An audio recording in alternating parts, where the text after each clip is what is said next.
Wow, what do you know? It's time for the Pocket Knife Show.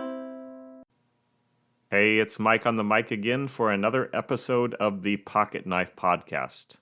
Long, long ago, in a town 35 miles away, the dog of a friend of mine died.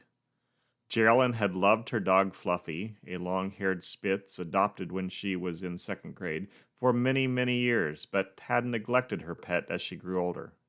In the end, Fluffy, after having puppies of her own, developed ovarian cancer. When the vet went in to remove the tumor, Fluffy died on the operating table. When Geraldine told me about her pooch's passing, I laughed.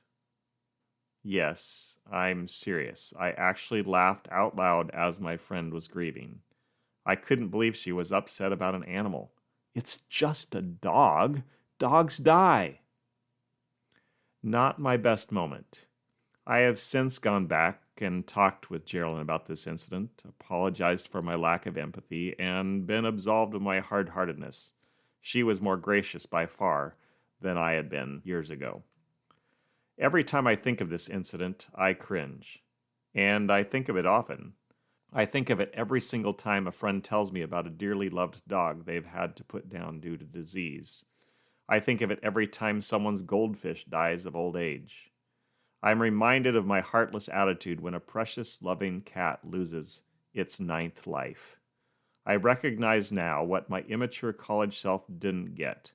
The death of a pet is felt deeply. Both of my sons-in-law have lost pets since marrying my daughters. They were both saddened, and I did my best to express my sincere condolences. I didn't know their cats well, hadn't been around them much, but I could sense the pain in these men's hearts. My love for them, that is, for my sons-in-law, made me more compassionate. Both have new pets now. Amy, Rufio, and Toodles, the new family critters, are fun to be around. They express love like there's no tomorrow. But I'm sure the cats whose fur can no longer be stroked are still missed. Rest in peace, Ani. Rest in peace, Hook. In the middle of a section of Romans 12, which in my NIV Bible is labeled Love in Action, amongst many instructions to believers on how to treat each other well, there's a sentence which applies to how I should have responded to my friend when she informed me of her dog's passing. Verse 15, Rejoice with those who rejoice, mourn with those who mourn. No qualifiers, not even one. It doesn't matter whether I think it's a big deal one way or the other.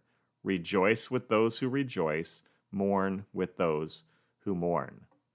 Whatever the circumstance that's facing your brother, whatever the situation your sister is in, you have your marching orders.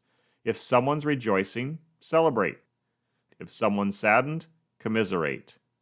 They had to put their aged cat down, let sorrow fill your heart. They got a new energetic dog whose tail wag is by far more dangerous than her bite. Woohoo! They were fired from their job. They got 90% on their exam. Way to go!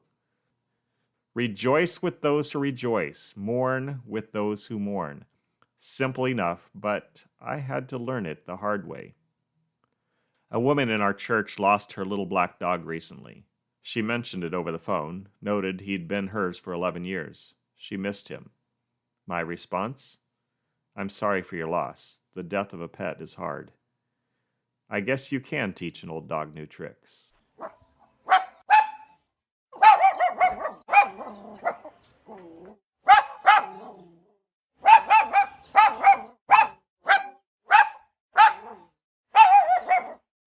Oh no, it's sad I know we've come to the end of the show. See you next time.